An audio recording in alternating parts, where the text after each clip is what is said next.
하나님 말씀 함께 보십니다. 하나님 말씀은 신약성서 242면에 로마서 3장 13절에서 18절 말씀 함께 보시도록 합니다. 하나님 말씀은 로마서 3장 13절에서 18절 말씀까지 다 같이 함께 한 목소리로 보시도록 합니다. 저희의 목구멍은 열린 무덤이요 그의 혀로는 속임을 베풀며 그 입술에는 독사의 독이 있고 그 입에는 저주와 악독이 가득하고 그 발은 피 흘리는 데 빠른지라 파멸과 고생이 그 길에 있어 평강의 길을 알지 못하였고 저희 눈앞에 하나님을 두려워함이 없느니라 함과 같으니라. 아멘.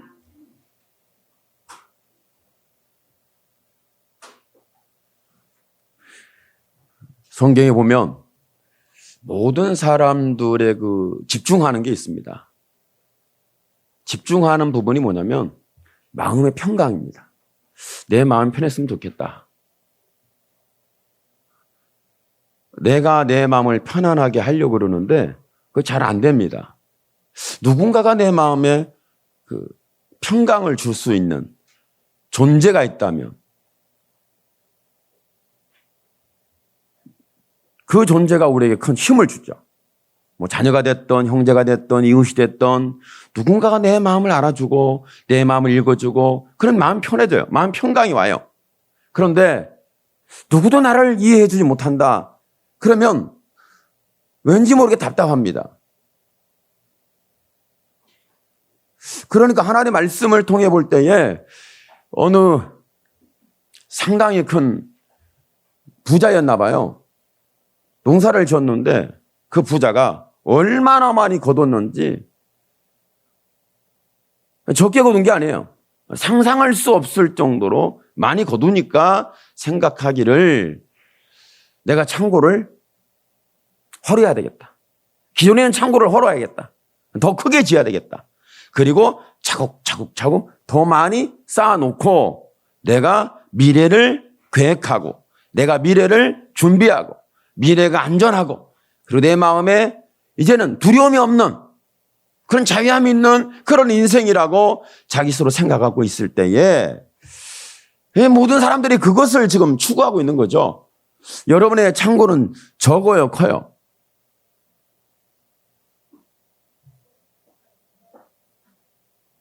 쌓아도 안 쌓여지니까 여러분의 창고는 상당히 큰 거죠. 부자보다 좀 더 여러분이 부자예요. 부자는 쌓을 곳이 없어 창고를 헐고 더 큰 창고를 짓겠다고 했으니까. 근데 저와 여러분의 마음의 창고는 쌓아도 안 쌓여. 얼마나 우리 욕심이 큰지, 얼마나 탐욕이 큰지, 우리의 마음이 얼마나 공허한지, 노력해도 안 채워지고, 결단해도 안 채워지고, 땀 흘려도 안 채워지고, 힘써도 안 채워지고, 애써도 안 채워지고, 눈물 흘려도 안 채워지고, 내가 기도해도 안 채워지고. 우리 인간의 마음의 창고라는 것은 이해할 수 없을 정도로 굉장히 커요. 그렇죠. 하나님을 담을 수 있을 정도는 커야죠. 그러니까 우리가 지금 큰 거예요. 사람들이 하나님이 내 마음에 찾아오시면 안전하고 편안하고 자유하고 힘을 얻을 텐데 이 부분이 안 되니까 그 큰 창고를 채워지지 못해서 허무하고 허덕이는 그런 삶을 살아가는 모습이 보입니다. 그런데 저와 여러분이 이렇게 우리의 삶 속에서 우리의 마음이 뭔가 꽉 들어차면 여러분의 마음 속에서 꽉 들어차면 내 입으로 나오는 것이 어떤 말이 나올까? 넉넉함이 나오고 풍부함이 나오고 자유함이 나오고 편안함이 나오고 힘이 나오고 다른 사람을 돕는 손길이 나를 통해서 증거되는 이런 역사가 일어나야 되는데 누가 나를 안 도와주면 누가 나에게 좋은 말을 해주지 않으면 누가 나에게 힘을 주지 않으면 뭔가 내 마음은 자꾸 불안해요. 여러분이 신앙생활을 하면서 마음의 평강이 가득 채워져 있습니까? 아니면 내 마음에 두려움이 가득 차 있습니까?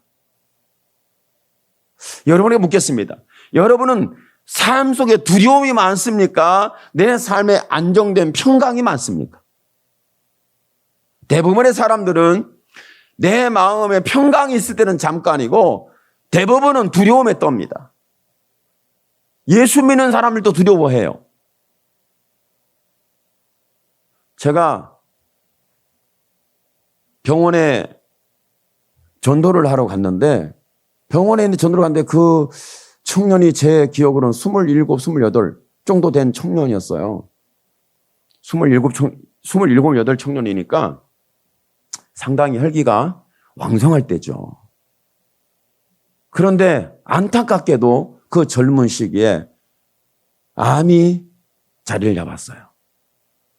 암이 자리를 잡았는데 병원에서 손을 쓸 수가 없는 상황에 온 거예요. 그래서 제가 병원 신방을 하고 또 기도를 해주고 질문을 했어요. 지금 가장 필요한 게 뭐냐? 지금 가장 시급한 게 뭐냐? 당신이 원하는 게 뭐냐? 했을 때 대부분의 공통적으로 사람들이 대답할 때는 나 치료받기 원한다. 나 병에 자유하기를 원한다. 뭐 이런 말을 할 줄 알았는데 그 청년은 저에게 그 말을 하지 않았어요. 그 청년은 자기의 두려움을 얘기했어요. 그 두려움이 어느 정도냐면 자기가 잠을 자야 되는데 피곤하고 지쳤는데 잠을 잘 수가 없는 거예요. 왜? 두려워서. 두려워서 잠을 못 잔다는 거예요. 죽음 앞에 그 두려움.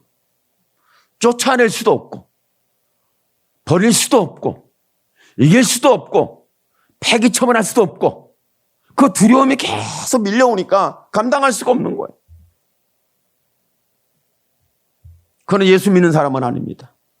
그런데 그 죽음 앞에서의 그 두려움은 암과 사투라는 고통보다도 더 큰 고통은 그 죽음 앞에 그 두려움을 이길 수가 없어서 잠을 못 잔다는, 잠이 안 온다는 거예요. 밤새 잠을 못 자고 그 두려움과 싸우다가 잠깐 잠을 자겠지만 눈 뜨면 또 그 두려움과 싸워야 돼.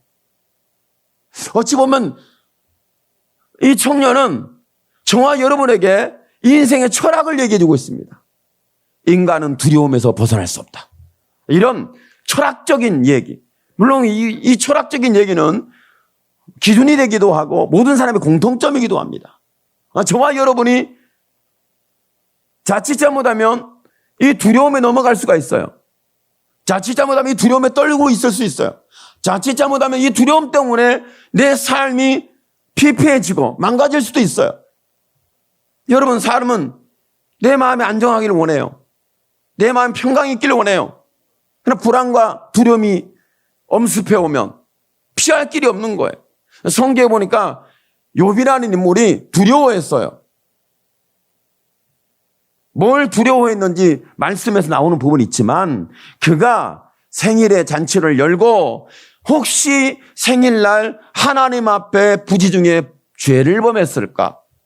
혹시 거기서 입술로 죄를 범하지 않았을까? 행위에 죄는 없을까? 그것 때문에 자기 자녀들과 가족을 다 형제를 모아놓고 경건하게 하나님 앞에 분죄를 통해서 그 죄를 씻어내는 그 죄의 문제를 해결하는, 그러니까 내가 어떤 죄를 졌다는 것이 문제가 아니고 내가 어떤 죄를 짓고 있다는 게 문제가 아니라 그는 죄를 졌는지 안 졌는지 모르지만 하나님 앞에 겸비한 모습과 경건한 모습을 가지고 자기의 죄가 부지 중에 혹시 내가 생각과 내 말과 내 행위 속에 범죄한 나뿐만 아니라 내 자녀들이 이것으로 죄로 인하여서 하나님으로부터 뭔가 버림을 받거나 하나님으로부터 저주를 받거나 하나님으로부터 심판을 받거나 막 이런 일이 일어날까 봐 미리 하나님께 회개를 하는 거예요. 그런 사람이에요. 그런데도 불구하고 욥의 마음속에는 두려움이 사라지질 않았어요. 나중에 말씀을 보면 이렇게 말씀합니다. 내가 두려워하던 것이 마침내 내게 임하였도다. 이렇게 욥이 자기의 두려움을 고백하고 있어요. 내가 두려워하던 것, 혹시 죄 때문에 내가 재앙이 임하지 않을까, 이걸 두려워했거든요. 근데 그 두려움이 현실이 되었어요. 재앙이 온 거예요. 자기 재산이 하루아침에 다 풍지박산나고 10 자녀가 하루아침에 다 생명을 빼앗기게 되고 거기에 고통을 더하여 자기 몸은 악창이 나고 치료도 안 되고 얼마나 가려운지 그 가려움을 해결하기 위해서 약을 먹고 의사를 부르고 이런 것이 아니었어요. 그거 안 되니까 어떻게 했어요? 기왓장을 가지고 자기의 가려움을 긁어냈다는 거예요. 기왓장을 가지고 자기 몸을 긁었다는 거예요. 여러분, 이 가려움이라는 게 심각한가 봐요. 기왓장 가지고 자기 몸을 가려움을 긁어냈다는 것은 얼마나 심각한 가려움증에 악창에 걸려 있는지 보여주는 거예요. 그래서 그 꼴을 봤던 그 상황을 봤던 욥의 아내는 말합니다. 차라리 하나님을 저주하고 죽어! 이렇게 얘기를 했어요. 하나님을 저주하고 죽으라는 거예요. 친구들은 말합니다. 네가 죄를 범하지 않았더라면 이런 심각한 재앙이 너에게 임하지 않는다. 죄의 결과다. 대부분의 저와 여러분의 신앙사는 우리에게 있어서 무슨 일이 일어나면 전부 거기에 우리는 얼마나 힘들고 버거워하는지 몰라요. 내가 죄를 졌기 때문에, 내가 믿음을 안 살아서, 내가 뭔가 하나님부터 버림당한 거 아닌가, 저주받은 거 아닌가, 하나님의 재앙이 온 거 아닌가, 이것 때문에 얼마나 힘든 시간과 삶을 살아내는지 두려운 거예요. 근데 그때 욥의 아내가 그런 얘기를 했을 때 남편이 미워서 그랬겠습니까? 남편이 싫어서 그랬겠습니까? 남편에게 그런 얘기를 했을 때 왜 그랬을까? 현실을 보니까 친구들도 그러고 아내도 그러고 자신이 자기를 봐도 그러고 두려운 거예요. 재앙이 임한 거예요. 방법이 없어요. 이해가 안 돼요. 설득이 되질 않아요. 해석이 되질 않아요. 내가 하나님을 믿었는데, 나는 경건하게 살았는데, 성경에 보니까 욥처럼 의로운 사람은 없다, 이렇게 말씀을 하고 있어요. 그런데 그 의인이 상상할 수 없는 재앙을 경험했을 때 어떻게 이것을 자기가 이해를 하겠고 받아들이고 남에게 설명을 하겠습니까? 아무도 이걸 받아들일 수가 없어요. 너무 큰 충격이에요. 근데 성경은 이렇게 말합니다. 욥이 하나님 앞에 입술로 범죄하지 않았다. 오늘 여러분의 입술에서 범죄하지 않았다. 여러분의 말에서 범죄하지 않았다. 여러분의 삶에서 범죄하지 않았다. 이런 믿음의 중심이, 내가 재앙 중이라도 내 믿음은 이렇게 견고해져야 하는 거죠. 쉬운 일은 아닙니다. 쉬운 일은 아니에요. 인간의 한계점에서 어떻게 이런 고백을 할 수 있겠습니까? 그러니까 이런 고백은 내가 고백하려고 의도해서 내 의지의 고백이 아니라, 이런 고백은 하나님과 나의 관계 속에서 있는 굉장히 중요한 부분입니다. 욥은 재앙이 임할까 두려워서 그 의인이, 그 믿음의 사람이, 그 하나님 앞에 겸비한 사람이 자기의 재앙이 임할까 봐 두려워했어요. 근데 마침내 자기의 두려워하던 것이 임하였도다. 재앙이 임한 거예요. 그는 죄를 범한 건 아닙니다. 실수를 한 건 아닙니다. 악인은 아닙니다. 그가 불순종한 것도 아닙니다. 불신앙자도 아닙니다. 그럼에도 불구하고 재앙이 왔는데 이 재앙을 이해도 할 수 없고 해석도 할 수 없고 받아들일 수도 없고 거부할 수도 없고 이럴 수도 저럴 수도 없는 인간의 한계점, 그게 너무너무 큰 고통 속에 빠져 있었던 거죠. 두려움에서 두려운 일이 임하니까 그 두려움에 결박되고 눌리고 헤어나지 못하니까 얼마나 힘들었겠어요. 그런데 오늘 성경의 말씀에 이렇게 말씀해요. 18절에 다 같이 함께 보십니다. 저희 눈앞에 하나님을 두려워함이 없느니라.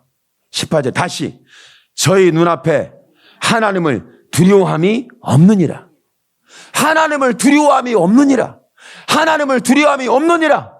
하나님을 두려워함이 없느니라. 아, 이 말씀이 여러분 말씀을 보다가 제 마음을 결박을 한 거예요.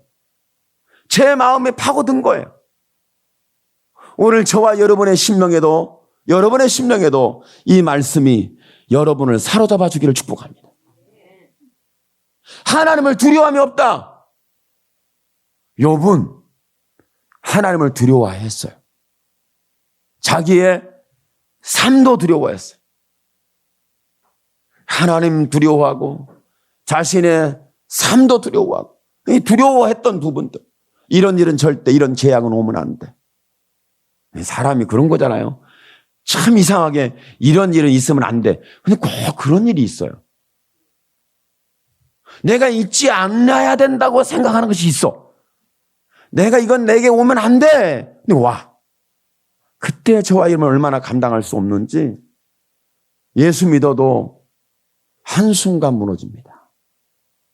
여러분 예수 믿으면서 하나님 원망하고 두려워하고 마음의 평강을 빼앗기고 절망하는 이런 삶이 없을 수는 없어요.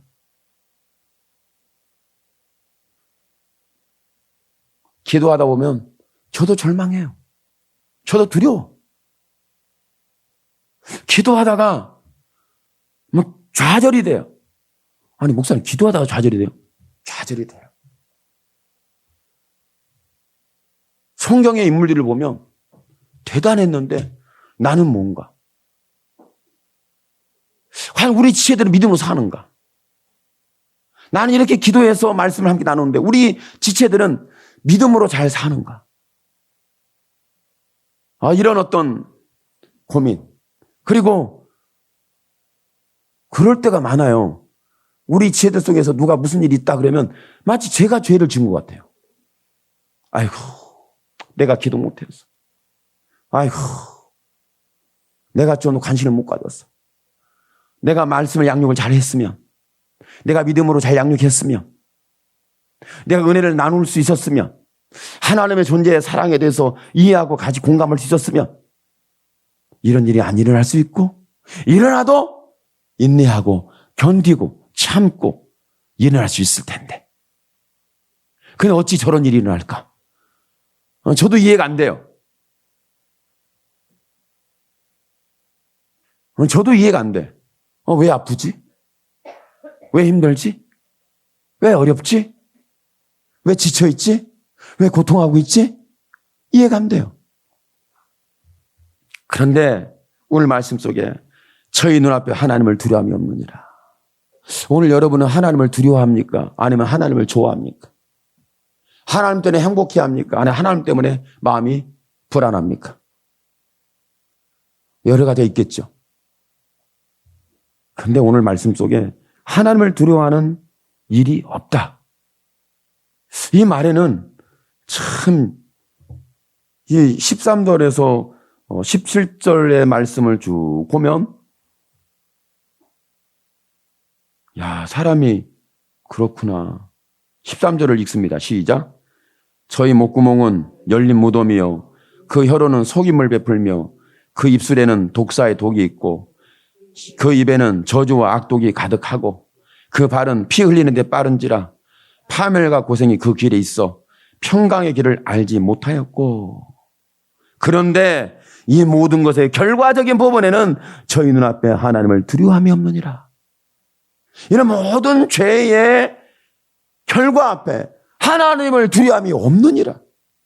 여러분, 하나님을 두려워하지 않는 존재가 있는데 믿음이 없으면 하나님을 두려워하지 않습니다. 오늘 여러분이 하나님을 두려워한다는 것은 믿음이 있기 때문에 가능한 거예요. 그런데 성경을 보고 기도하다가 보면 여러분 말씀 속에 인간만 두려워하는가? 나만 두려워하는가? 했더니 아니 하나님도 두려워해.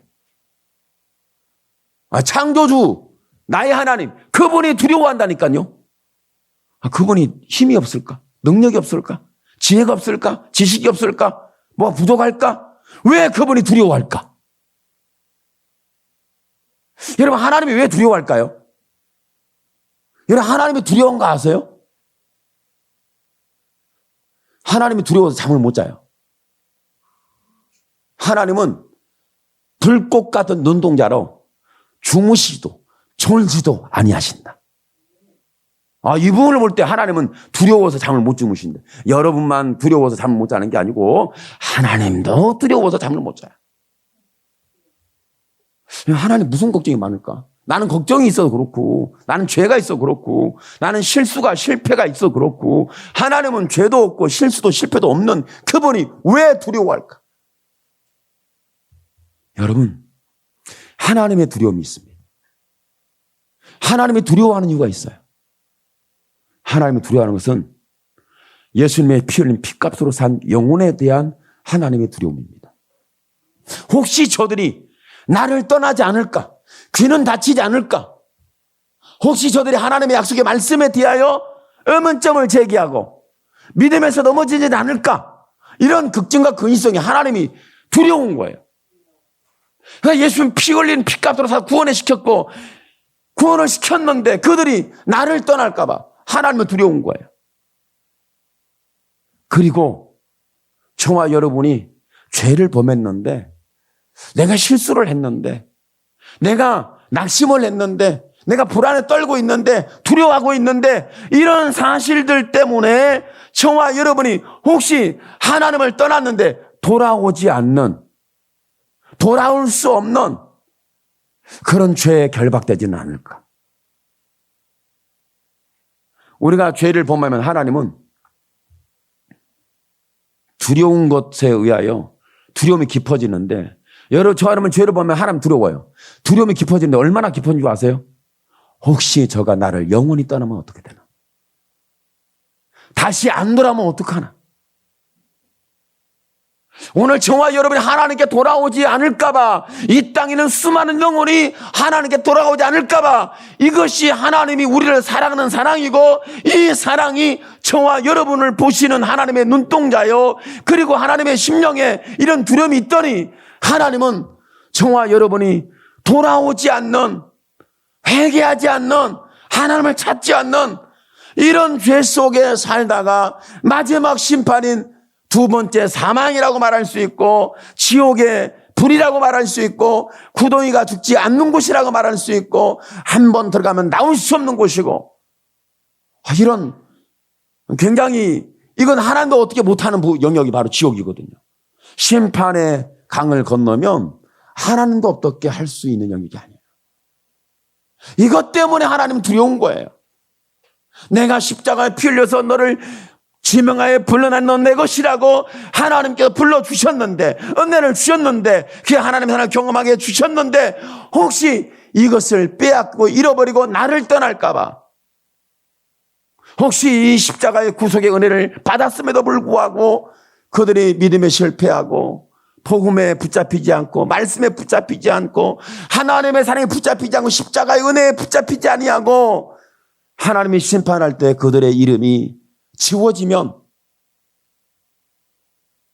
이름을 부를 수 없다면 그 큰 두려움은 하나님으로 하여금 잠을 주무시지 못하게 하고 오늘 저와 여러분이 우리의 입술로 얼마나 큰 저는 이 말씀 보다가 다른 뭐 속임을 혀로 속임을 베풀고 입에서 독사의 독이 있고 입술에 독사의 독이 입에 사람 입에 독사의 독이 있다는 이거 심각한 얘기인데 입에는 저주와 악독이 가득하다. 심각해. 더 심각한 건 저희 목구멍은 열린 무덤이요. 무덤이래. 입이 이게 무덤이라네. 여러분 목구멍이 열린 무덤이라네. 이 말씀이 얼마나 좀 충격적인지. 하나님은 저와 여러분에게 이렇게 이런 상황에 있는 사람들이 하나님을 두려움이 없다는 거죠. 이 하나님을 두려움이 없는 사람을 좀 더 구체적이고 좀 더 확실하게 표현할 수 있는 방법이 뭐냐면 성경의 말씀을 끌어들여서 말씀을 한다면 저희 양심에 화인을 맞았느니라. 감각을 못한다는 거예요. 감각 기능이 사라졌다는 거예요. 양심에 화인을 맞았느니라. 오늘 저와 여러분의 심령에는 화인이 없기를 축복합니다. 내가 죄를 지면 죄책감도 오고, 내가 허물이 있으면 불안도 하고, 내가 혹시 독사의 독이 가득한 입술을 가졌으면 하나님 앞에 바들바들 떨기도 하고, 내 목구멍 열린 무덤이 됐다면 그 죽음에서 구원할 자가 어디 없다는 것 때문에 탄식도 하고, 쉬운 일은 아닌데 하여간에 저와 여러분은 이런 믿음이 있어야 된다는 거죠. 이런 화인 맞은 심령을 하나님께서 하나님을 두려워함이 없는 이들을 하나님이 사랑했다는 거예요. 사실은 저와 여러분이 예수 믿지 않은 이방인이었을 때 하나님을 두려움이 없어요. 하나님을 감각 못하니까, 그분의 말씀이 안 들리니까, 그분이 나의 하나님의 존재라는 존재에 대해서 전혀 나는 무지하기 때문에 하나님을 두려워하는 것은 없어요. 그러니까 하나님을 비방하고 그리스도를 비방하고 교회를 비방하고 핍박하고 욕하고 발길질하고 심지어는 순교도 시키고 마녀 사형도 하고 이런 수많은 범죄를 저지르는데 두려움이 없어요. 왜? 양심의 화인을 맞았어. 여러분, 우리 역사적으로 중세에 마녀 사냥이라는 어마어마한 범죄 소굴이 있었어요. 지금도 있어요. 그 죄인은 망해야 되는데 죄는 안 망하더라고요. 여러분이 보니까 죄인들이 빨리 망해야 되는데 더 잘 사는 것 같아. 화나게, 짜증나게, 원망스럽게, 단식스럽게. 저 믿음도 없는 사람이라면 빨리 하나님 데려가야 되는데 안 데려가시더라고. 그것 때문에 여러분 짜증 안 났어요? 데려가시든지 침상에 누이시든지 교회에서 쫓아내버리든지 우리끼리 좀 쎄쎄하고 좀 편안하게 살라니까, 그죠? 저 사람 이런 마음이 있을 때가 있잖아요. 제가 밖에 나가서는 뭐라고 하냐면 우리 교회는 천국이다. 항상 얘기해요.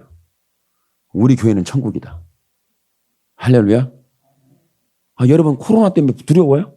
우리 성도들은 코로나 때문에 두려운 사람이 없다. 다 예배 드린다. 할렐루야. 코로나 보려고 죽으면 어떡하려고? 두려워.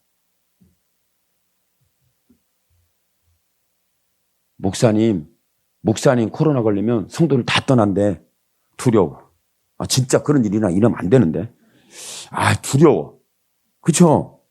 두려운 일 아니에요? 저는 한 개도 안 두려워요. 왜 그러냐면 여러분이 코로나를 안 걸릴 줄 믿는 것이 아니라 코로나를 걸려도 천국 갈 줄 믿으니까. 코로나 안 걸릴 줄 믿지만 코로나 걸려 죽어도 천국 갈 줄 믿으니까. 여러분을 사랑하시는 하나님의 사랑을 믿으니까. 그래서 우리는 천국인 거예요. 여러분, 사랑은 두려움을 동반합니다. 하나님 우리를 사랑하는데 왜 두려워하실까? 잃어버릴까봐, 빼앗길까봐, 자신을 안 찾을까봐, 안 돌아올까봐. 그들이 독사의 독을 품고 있고 열린 무덤이 된 무덤을 소유하고 있고 발은 죄를 짓는데 빨라. 파멸과 고생이 그 인생 삶 속에 다 있어. 그런데 그들은 하나님을 두려움이 없어요. 이런 불신앙, 예수 믿지 않는 사람들이 그런 것은, 교회에 오지 않는 예배자가 아닌 사람들에게 그런 일이 있는 것은, 그래, 하나님 모르니까 어쩔 수 없지.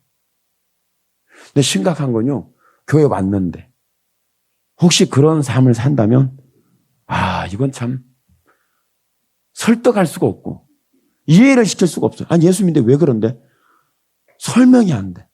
설명하자면 성경의 말씀을 통해서 설명한다면, 야, 저 사람이 양심에 화인 맞아서 그래. 이렇게는 설명할 수 있겠는데, 그걸 이해할까요? 근데 양심에 화인은 맞았는데, 주일날 교회는 꼬박꼬박 와. 이거 어떡하죠?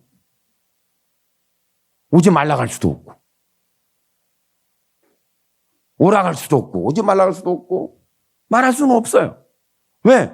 하나님께 돌아가는 회개의 기회는 언제 있을지 아무도 모르니까. 여러분, 수십 년 만에 여러분 회개하고 돌아왔잖아요. 그러니까 두려운 것은 나는 하나님의 사랑을 찾게 만들어요. 하나님의 사랑을 알면 여기에서 끊어질까 봐 두려운 거예요. 사도 바울이 말했어요. 내가 복음을 전해놓고 혹시 내가 양심의 화인을 맞아 하나님으로 버림받을까 봐 이것이 가장 두렵다고 사도 바울이 자신의 신앙과 심령을 토로했습니다. 오늘 여러분도 이런 토로가 있기를 축복합니다. 내가 은혜 받았는데, 내가 지금 믿음으로 살고 있는데, 혹시 내가 인생을 살다가 내가 인생이 얼마나 더 살지는 모르지만 수십 년 살지 수백 년 살지는 모르겠지만 요즘 100세가 넘고 뭐 어쩌고저쩌고 하니까 하여튼 뭐 구약에 보니까 막 900세까지 막 살았어요. 그랬는데